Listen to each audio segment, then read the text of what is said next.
Bonjour, j'espère que vous allez tous très bien. Je vous fais cette vidéo parce que j'avais envie de vous parler d'un sujet qui nous touche tous, sans exception. C'est celui de l'influence du son, du chant et de la musique dans nos vies. On ne se rend pas toujours compte, mais nous baignons dans un univers sonore permanent et ce que nous entendons nous façonne beaucoup plus que l'on ne pense. Tous les êtres humains perçoivent les vibrations, les sons, les fréquences, et c'est ce qui nous permet d'ailleurs de nous repérer, de comprendre notre environnement et surtout de communiquer. Mais il y a une chose importante, on ne choisit pas toujours ce que l'on entend. Si vous êtes en forêt par exemple, vous entendez le vent, les oiseaux, les feuilles. Et si vous êtes en ville, ce sera plutôt des moteurs, les chantiers, le brouhaha de la foule.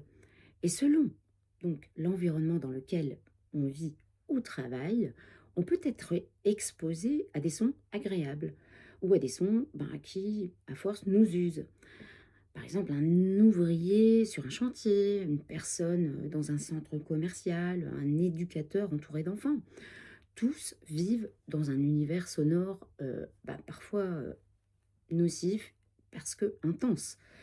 À l'inverse, un artiste dans son atelier, un gardien de nuit, quelqu'un dans un bureau isolé, toutes ces personnes bénéficient d'un environnement beaucoup plus doux. Et tout cela, ça a un impact direct sur le corps, notre humeur, notre énergie. Et oui, on oublie souvent que notre corps est fait à plus de 70% d'eau et que l'eau, ça conduit les vibrations. J'avais fait une vidéo d'ailleurs sur l'eau, je vous invite à aller la regarder si ce n'est pas déjà fait. Alors donc oui, tout ce qui nous traverse, tout ce qui résonne autour de nous agit sur notre corps.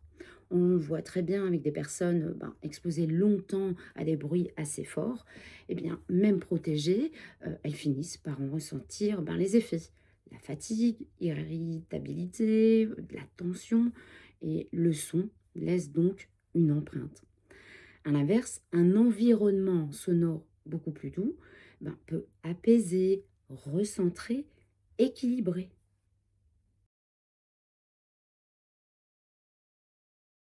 La musique, c'est du son, mais choisi. C'est une vibration qu'on accueille volontairement. Et là, tout change. Quand on écoute une musique qu'on aime, on se met littéralement au diapason de ce qu'on entend. On vibre avec elle, elle nous porte, nous émeut, euh, nous dynamise. Mais parfois, on peut aussi subir une musique et elle peut nous irriter, nous mettre mal à l'aise, nous plomber. Par exemple, je vous partage une petite expérience que j'ai vécue personnelle. Plus jeune, je ne supportais pas d'entendre et d'écouter le groupe Les Doors, qui était adoré de ma génération, parce que ça me mettait dans un état vraiment étrange et presque oppressant. Et on imagine que ce groupe ne prenait pas du petit lait pour s'inspirer. Et bien plus tard, j'ai compris que mon hypersensibilité captait quelque chose de l'énergie dans laquelle cette musique avait été créée. Et au fond, je suis sûre aussi que vous avez un morceau ou un style musical qui vous irrite instantanément. Et d'ailleurs, dites-le moi en commentaire, ça m'intéresse de savoir ce que vous voyez là-dedans. Et puis, il y a le chant, la voix, la vibration la plus intime, la plus humaine. Le chant, c'est une manière de se relier profondément. C'est l'un des premiers langages de l'humanité. Avant les mots, il y avait la voix. Chanter, c'est créer un pont invisible entre soi et les autres.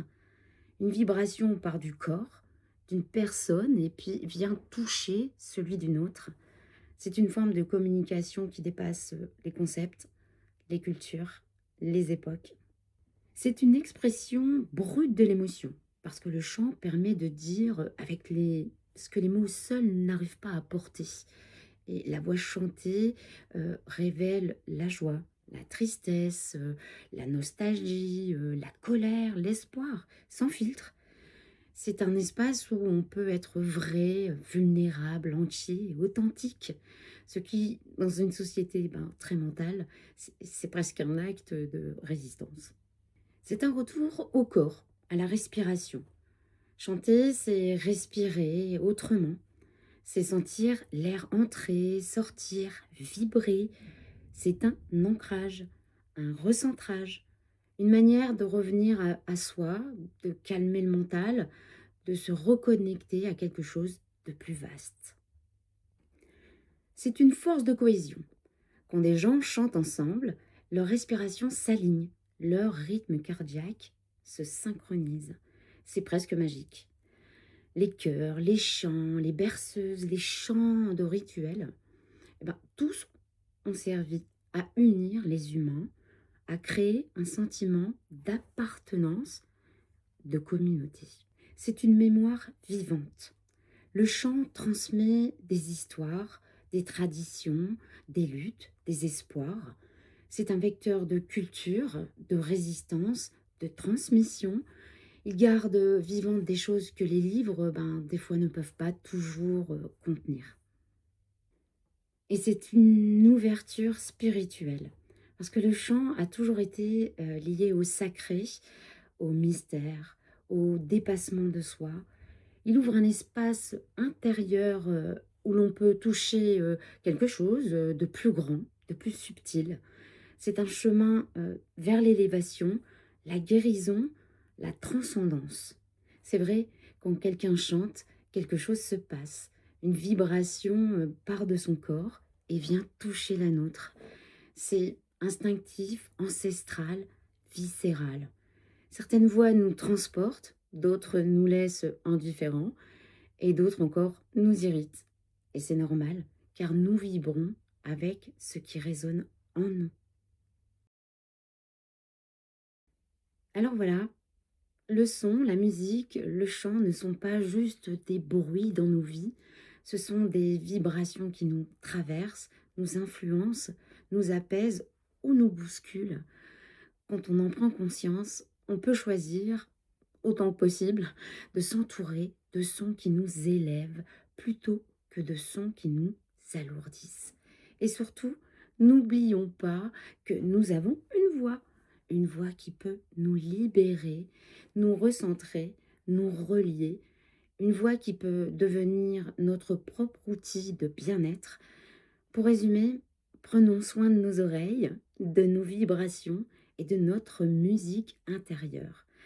Je ferai d'ailleurs une vidéo bientôt sur la danse et l'influence qu'elle porte aussi dans nos vies. En attendant, je vous embrasse et je vous dis à bientôt.